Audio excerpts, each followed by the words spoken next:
Pinalangga, hello kanyang tanan. So guys, nagluto ako ng rice pero hindi siya sa rice cooker. Gamit ko lang naman ito guys. Ito ang gamit ko mga palangga, no? Yes, and masarap ang luto niya. So tingnan natin guys, ang nasa loob. Yahoo! O, di ba? Okay guys, o tingnan nyo guys. Sobrang okay. Ito ang gamit namin mga palangga, no? Yes, luto ng rice. Yes guys, so di ba? Perfect for two. And then kailangan talaga mainit ang aming kanin guys. Ang asawa ko no kasi naman winter time.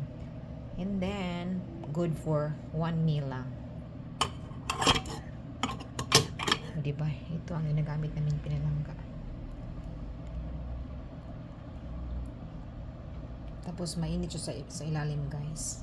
Yan lang guys, just sharing. Thank you.